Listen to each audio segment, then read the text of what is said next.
Captain Jake Morrison stood on the bridge of Cerberus Station, staring at the massive screens that showed empty space. For 30 years he had watched the same view, stars scattered across the darkness like tiny diamonds. But Jake knew better. Out there, beyond what his eyes could see, two alien armies were destroying each other in the biggest war the galaxy had ever known. Dr. Lisa Park walked up beside him, holding a data pad in her hands. Her face looked worried. She had been studying alien messages for weeks, trying to understand what the warring species were planning. Lisa was the best at reading alien languages on Earth. If she looked scared, Jake knew there was good reason. "Captain, we have a problem," Lisa said quietly. She did not want the other crew members to hear. "Both sides have found something new, something that could change everything." Jake turned to look at her. "What kind of something?" "Weapons. Old weapons. Really old." Lisa showed him pictures on her pad. The Federation found blueprints on a dead planet. The hegemony found some kind of device that bends space. But here's the scary part. Both things seem to come from our solar system. Commander Rick Hayes joined them at the window. Rick had been a soldier before he became a diplomat. He knew about war. His grandfather had helped build the hiding system that kept Earth safe from the galaxy's attention. For over 100 years, Earth had stayed hidden while aliens fought each other. "How is that possible?" Rick asked. "Humans never left Earth until 50 years ago. We barely made it to Mars." Lisa shook her head. "I don't know. But the technology matches things we've found in our own system. Old things buried deep under the ocean floors. Things we never understood." Jake felt a cold feeling in his stomach. Earth's policy was simple. Stay hidden, stay safe. Let the aliens destroy each other while humanity grew stronger in secret. But if both alien armies were looking for technology from Earth's solar system, hiding might not work much longer. The three of them watched as new data came in. Ships were moving. Lots of ships. Both the Federation and the hegemony were sending scouts toward the outer edge of known space. Toward Earth's direction. "How long do we have?" Jake asked. Rick checked his own datapad. "Maybe 6 months before their scouts reach the edge of our hiding field. Maybe less if they're really looking for something specific." Lisa pointed to another screen. "There's more. Refugee ships are heading this way. Civilian ships running from the war.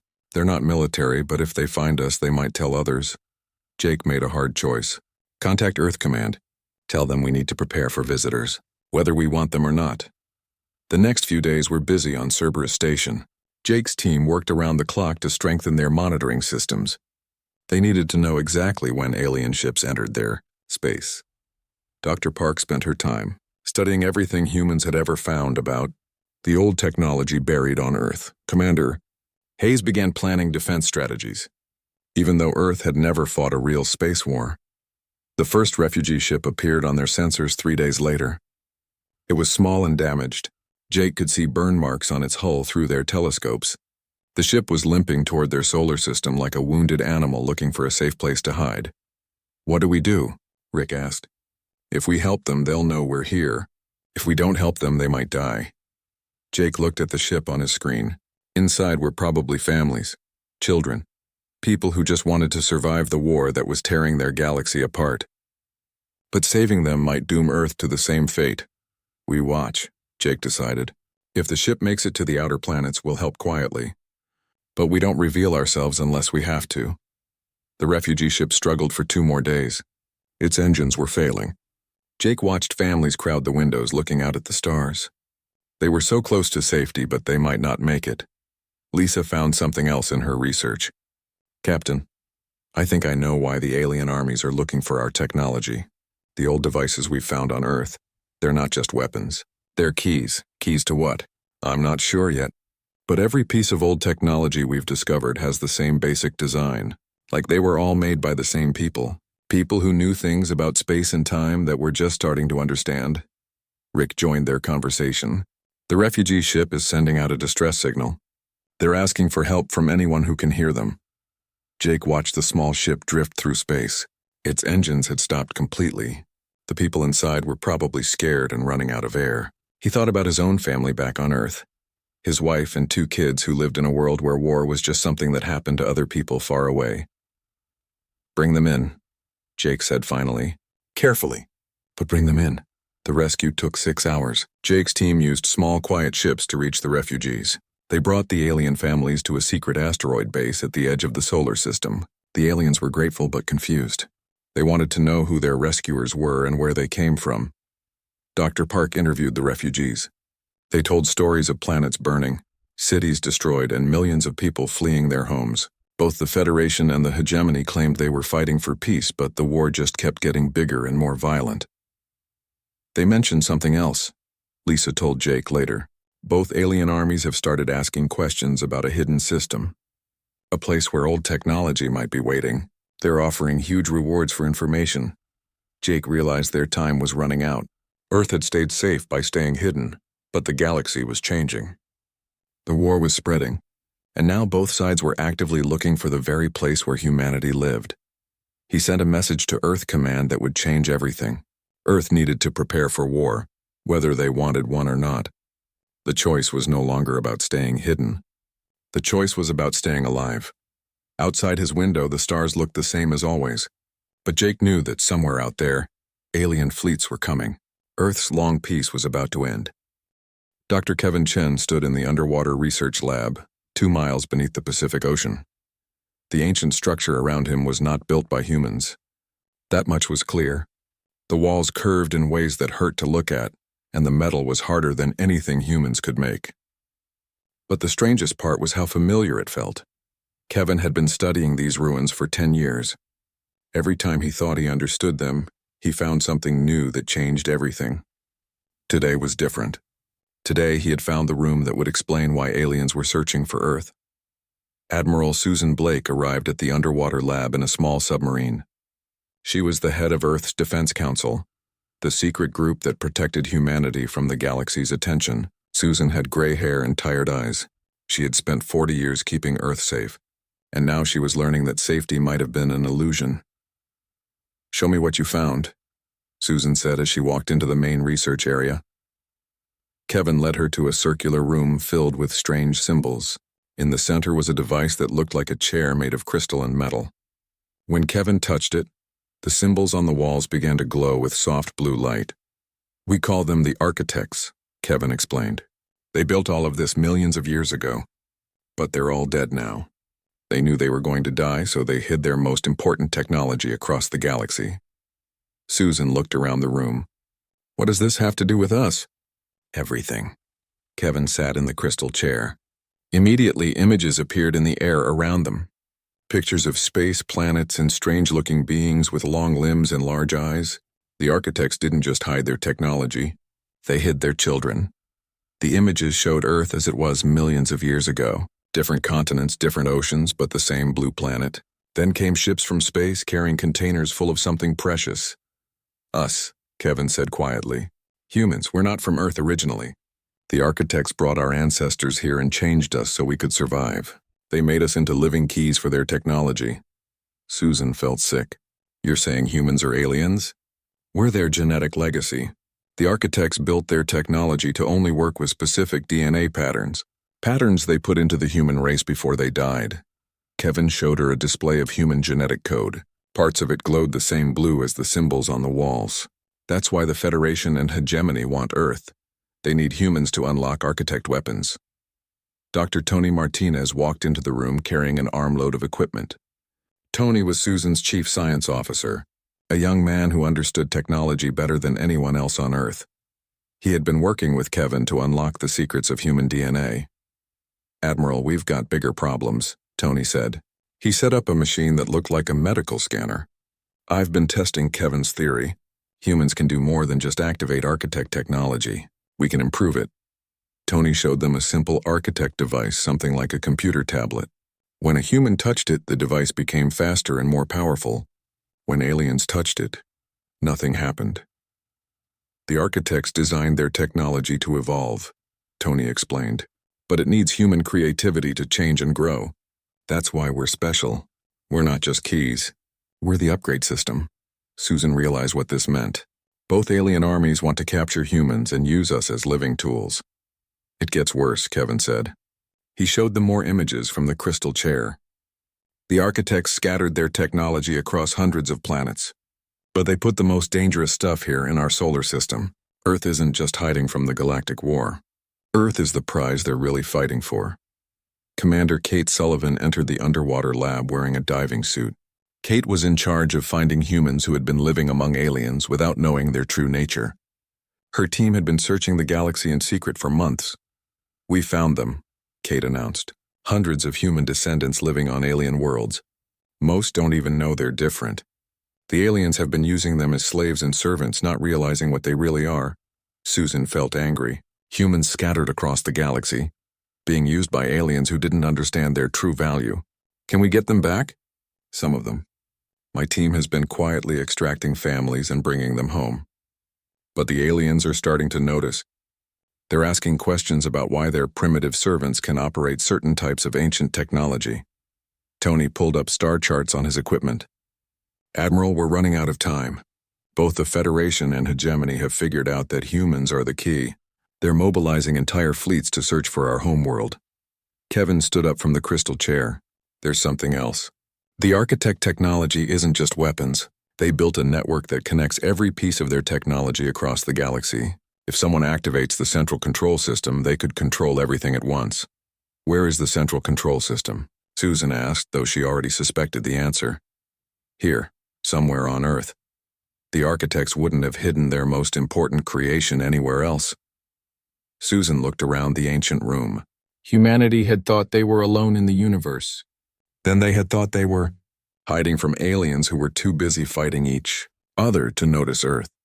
Now she learned that humans were the missing piece in a puzzle that could reshape the entire galaxy. "What do we do?" she asked. Tony checked his datapad.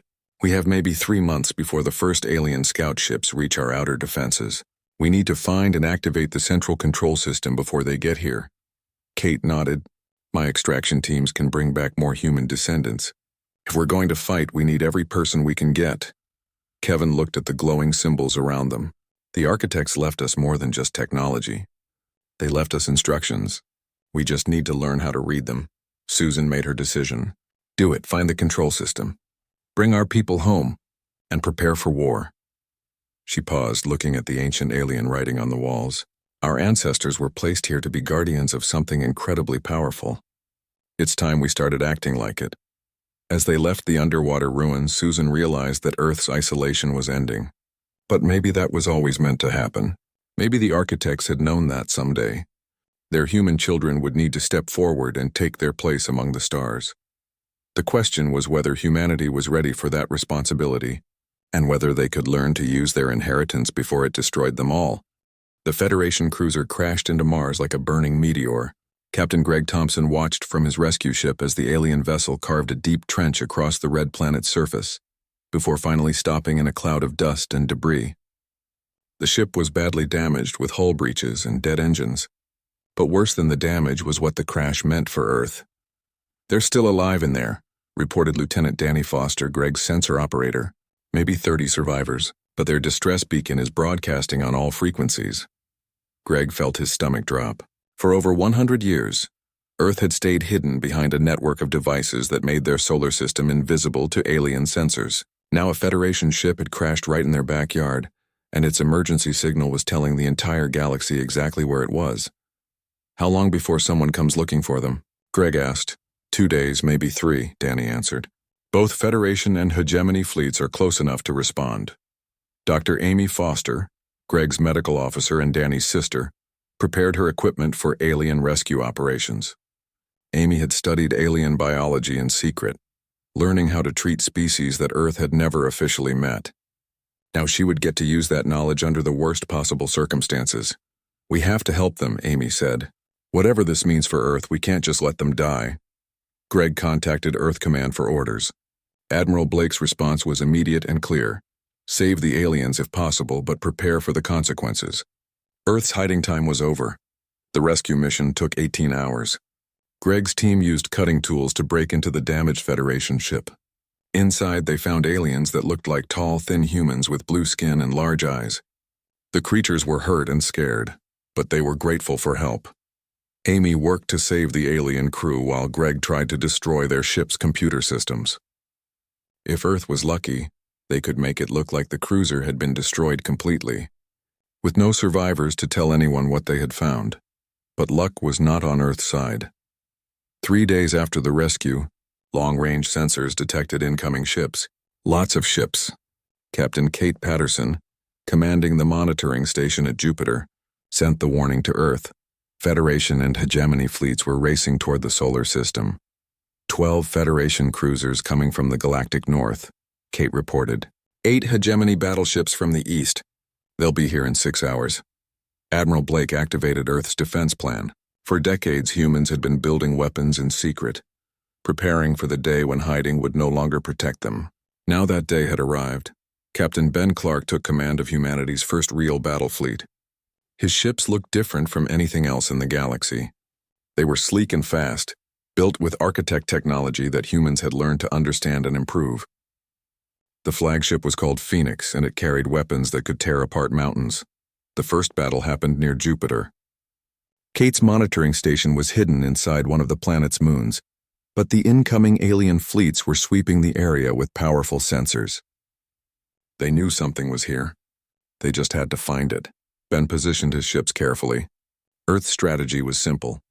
Hit hard, hit fast, and don't let either alien fleet figure out what they were really facing. The Federation ships arrived first. They were large and heavily armed, designed for the kind of massive battles that had been raging across the galaxy for years. But they were also slow and predictable. Phoenix and her escort ships came out of Jupiter's shadow like hunting wolves. Ben's weapons officer, Commander Lisa Hayes, targeted the Federation flagship with a beam that could cut through armor like paper. The alien ship exploded before its crew even knew they were under attack. Federation fleet is breaking formation, reported Lieutenant Paul Chen from the sensor station. They're trying to retreat. Don't let them, Ben ordered. If even one ship escapes, they'll report our location to their entire fleet. The battle was short and brutal. Human ships moved faster than anything the Federation had ever seen. Their weapons were more accurate and more powerful. Within an hour, the entire Federation force was destroyed, but the Hegemony fleet was still coming. Commander Steve Martinez led the defense of Mars, where the original Federation ship had crashed. The Hegemony forces were different from the Federation.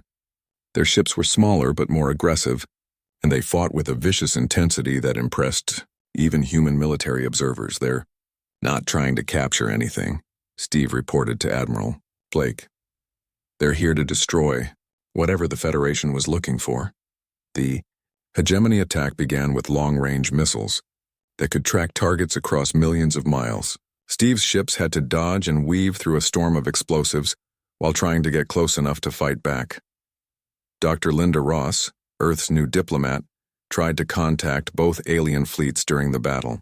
Linda had studied alien languages and cultures for years, preparing for the day when Earth would need to talk to the galaxy. But her attempts at communication were ignored. They're not interested in talking, Linda reported. Both sides think we're just another alien species trying to claim architect technology for ourselves. The second battle was harder than the first. The Hegemony ships were tougher, and their crews were more experienced. But human tactics were unlike anything the aliens had encountered.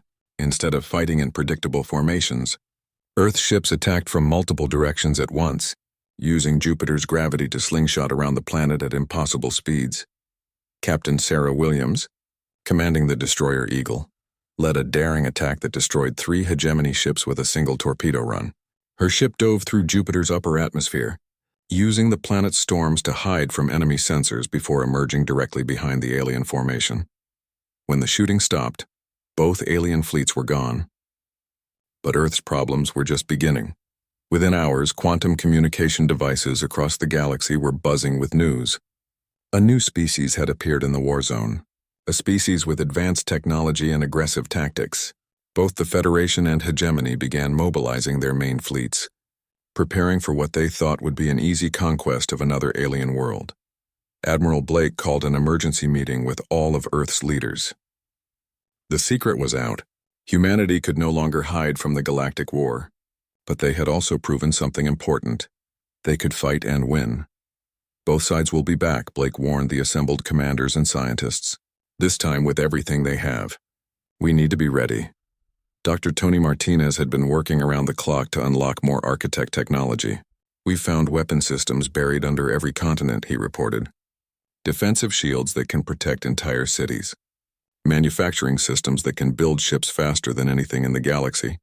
Captain Greg Thompson, who had started everything by rescuing the Federation survivors, made a suggestion that changed the course of human history. "Maybe we're thinking about this wrong," he said. "We've been trying to choose between the Federation and the hegemony. What if we choose neither? What if we fight them both?" Admiral Blake looked around the room at the faces of Earth's defenders. They were scared but determined. For generations, they had prepared for this moment without really believing it would come. "Then we better get ready for the biggest fight in human history," she said. Outside, in the space around Earth, human ships began to gather. The age of hiding was over.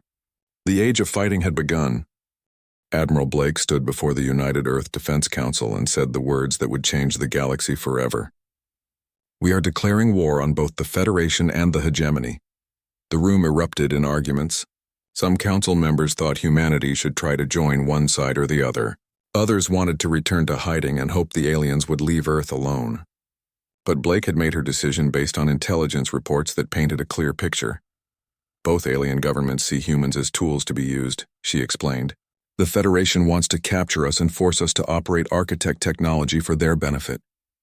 The hegemony wants to eliminate us so no one else can use that technology. Neither option is acceptable, Captain." Ben Clark was given command of the New Earth Defense Fleet. His job was simple in concept, but nearly impossible in practice: take the fight to both alien armies before they could bring their full strength against Earth. Ben's strategy was unlike anything the galaxy had seen before. Instead of massive fleet battles, he used small groups of ships to attack supply lines, communication centers, and isolated outposts. Human ships would appear from nowhere, destroy their targets, and vanish before enemy reinforcements could arrive. The first major strike was against a Federation supply depot near the Centauri system. Colonel Rachel Thompson led the attack with 6 human destroyers against a heavily defended station that supplied weapons to an entire Federation battle group. Rachel's ships used architect technology in ways that amazed even human engineers. They could become invisible to sensors, move faster than light without using normal jump drives, and fire weapons that ignored enemy shields completely. "Target destroyed," Rachel reported as the Federation depot exploded in a ball of fire. No human casualties. Enemy response time was 43 minutes too slow. But the real breakthrough came when Dr. Peter Williams finished his analysis of architect manufacturing systems. Peter had been working in secret facilities built inside asteroids, trying to understand how the ancient technology could produce new ships and weapons. "The architects didn't just leave us tools," Peter announced during a video conference with Earth's leadership. "They left us a factory that can build anything we can imagine. But it needs human creativity to function." The manufacturing systems were incredible. They could take raw materials from asteroids and space dust and turn them into fully functional starships in a matter of days. But the process only worked when humans were directly involved in the design and construction. Captain Lisa Park, who had started as an intelligence analyst, became Earth's chief technology officer. She discovered that humans could not only build new ships but could also modify architect designs to be more effective than their original creators had intended. "We're not just using their technology," Lisa explained to a gathering of ship captains. "We're improving it, making it better." The architects built their systems to evolve, and human imagination is the catalyst they were waiting for. The aliens began to realize they were facing something extraordinary. Federation Admiral Keck 7, one of their best military leaders, sent a message to his high command that was intercepted by Earth's intelligence service. "These humans fight like nothing we have encountered," the alien reported. "They do not follow standard tactical doctrine. They appear to make up new strategies in the middle of battle. Our computer models cannot predict their behavior." Hegemony forces were having the same problems. Their war computers, designed to analyze thousands of years of galactic warfare, could not understand human tactics. Humans attacked from directions that should have been impossible, used weapons in ways they were never designed for, and coordinated their forces using intuition rather than rigid command structures. General Nancy Turner took advantage of this confusion by launching the most daring operation in human history. Nancy led a combined force of Earth ships deep into both Federation and hegemony territory, not to destroy military targets, but to contact moderate voices on both sides.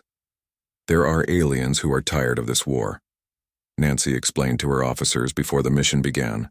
People who want peace but can't speak up because their governments won't listen. We're going to give them a voice. The operation was called Open Door. Human ships appeared simultaneously at civilian stations throughout both alien territories. Instead of attacking, they broadcast messages of peace and offers of sanctuary for anyone who wanted to escape the war. The response was overwhelming. Thousands of alien families, scientists, and even some military officers began defecting to human protection. They brought with them information about secret weapons, battle plans, and most importantly, proof that many aliens were just as tired of the war as humans were. Commander Mike Davis led the rescue operations, using human ships to evacuate refugee camps and transport civilians to safety. Mike discovered that many alien species had been forced into the war against their will. They were fighting because their governments demanded it, not because they wanted to. These people just want to live in peace, Mike reported. They don't care about ancient technology or galactic conquest. They want their children to grow up without fear. Dr. Ellen Murphy, a psychologist who had studied alien behavior, made a crucial discovery. The leaders of both the Federation and the hegemony were not representative of their people. They were small groups of powerful individuals who benefited from the endless war. War is profitable for them, Ellen explained. Military contractors, weapons manufacturers, political leaders who gain power by keeping their people afraid. They don't want peace because peace would end their control. This information changed Earth's strategy completely. Instead of trying to defeat the alien armies, humans began targeting the war profiteers who controlled them. Captain Barry Nelson led precision strikes against the corporate headquarters and government facilities that kept the conflict going. We're not fighting alien people, Barry told his crew before a mission. We're fighting the systems that force them to fight each other. The Landor turning point came when human forces captured a secret Federation facility where alien scientists were developing biological weapons designed to kill humans specifically. The discovery proved that the Federation had never intended to capture and use humans. They had always planned to eliminate them entirely. Commander Helen Price led the team that secured the facility and rescued the alien scientists who were being forced to work on the weapons.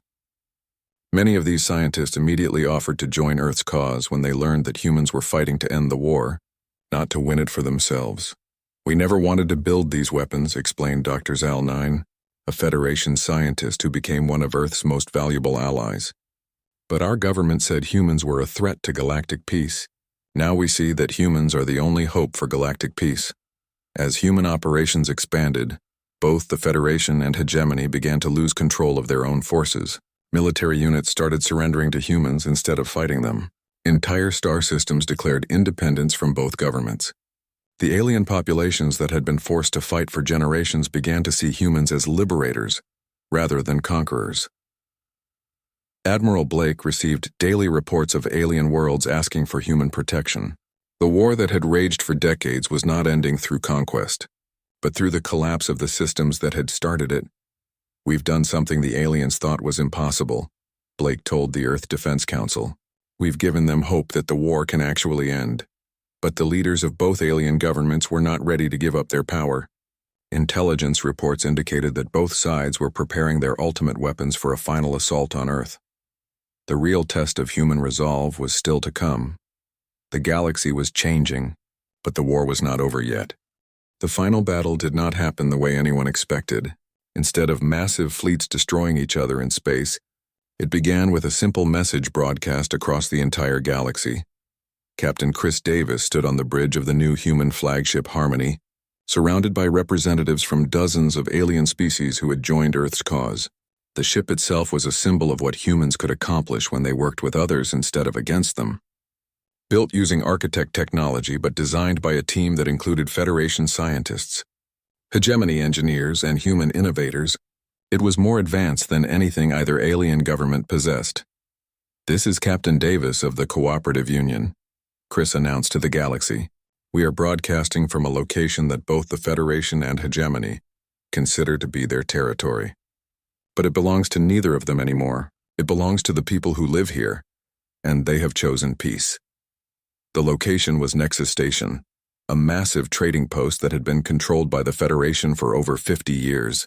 3 days earlier, the station's population had voted to declare independence and request protection from the Cooperative Union.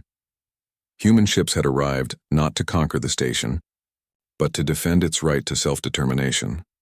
Dr. Ellen Murphy had spent months analyzing the power structures of both alien governments. Her work revealed something that changed everything. The war leaders on both sides were terrified of their own people. They stayed in power by keeping their populations afraid and divided. But once those populations saw that peace was possible, they began demanding it. The secret is that most beings in the galaxy are not warriors, Ellen explained to Earth's leadership. They're farmers, teachers, engineers, artists. They fight because they're told they have to, not because they want to. Show them an alternative and they'll take it. The Cooperative Union was that alternative. Unlike the Federation or hegemony, it was not based on conquest or control. Any world could join voluntarily and any world could leave whenever it wanted.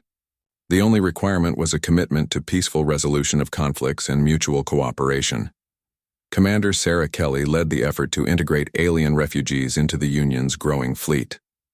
Sarah discovered that alien and human crews worked together remarkably well when they shared common goals. Federation pilots flew alongside hegemony navigators and human engineers, creating mixed crews that were more effective than any single species team. They complement each other, Sarah reported. Federation training is excellent for defense. Hegemony tactics are perfect for rapid response. Human creativity ties it all together. We're stronger together than any of us could be alone. The war leaders of both governments tried to stop the Union's expansion through force, but their own militaries were abandoning them. General Tom Wilson, leading a diplomatic mission to a Federation fortress, arrived to find that the garrison had already voted to surrender. They don't want to fight anymore, Tom reported. Their commanders are promising them that one more battle will end the war.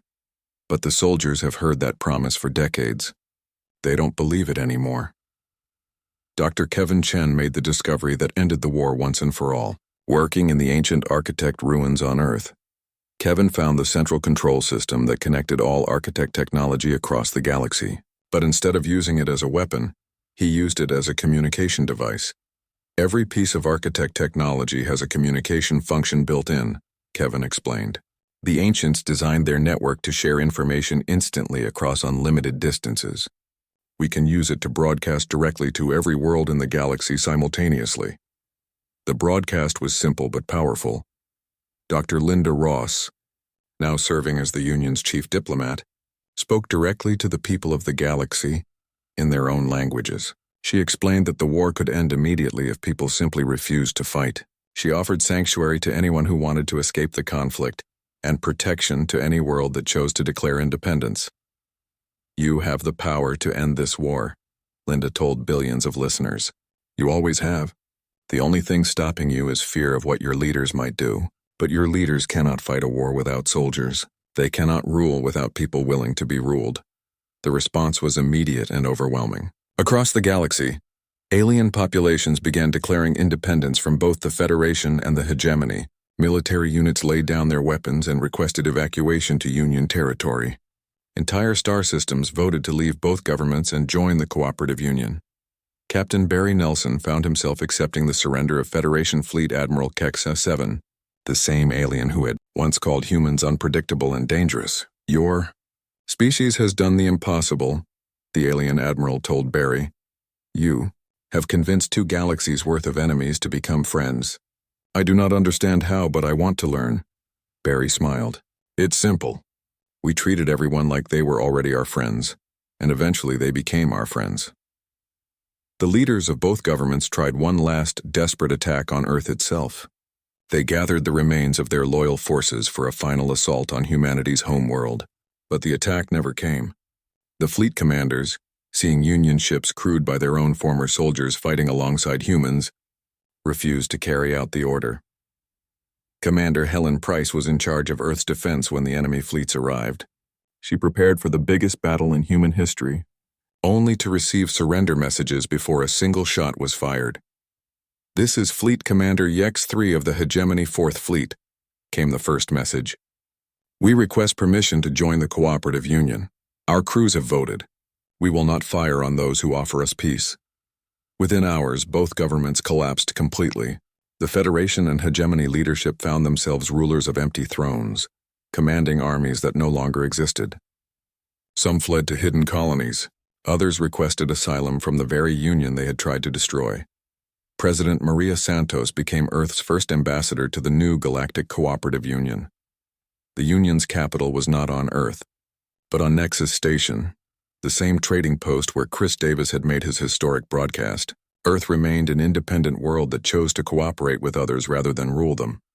"We're not building an empire," Maria explained to the Union's first Galactic Assembly. "We're building a family. A big, complicated, sometimes difficult family, but a family nonetheless." Dr. Peter Williams oversaw the integration of architect technology throughout Union space, but strict protocols ensured that no single world or species could gain too much power. The technology was shared freely, but its use was monitored by joint committees that included representatives from every member species. The architects' greatest gift wasn't their weapons or their ships, Peter told a gathering of scientists from across the galaxy. It was their wisdom in creating technology that brings people together instead of driving them apart. Captain Amy Foster, who had started as a medical officer rescuing alien crash survivors, became director of the Union's humanitarian efforts.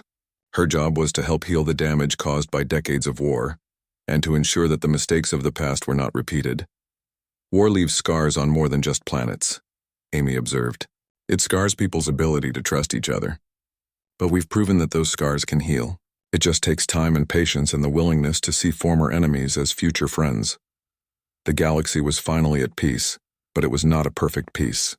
There were still conflicts, disagreements, and problems to solve. But they were solved through negotiation and compromise rather than warfare. The Cooperative Union had given the galaxy something it had almost forgotten: hope. Earth's children looked up at stars that were no longer filled with warships, but with exploration vessels and trading ships and passenger liners, carrying families to visit relatives on distant worlds. The age of hiding was over. The age of war was over. The age of cooperation had begun, and in the ancient ruins beneath Earth's oceans, the architect technology continued to hum with quiet satisfaction. The children they had protected and prepared had finally fulfilled their purpose. They had not conquered the galaxy. They had healed it,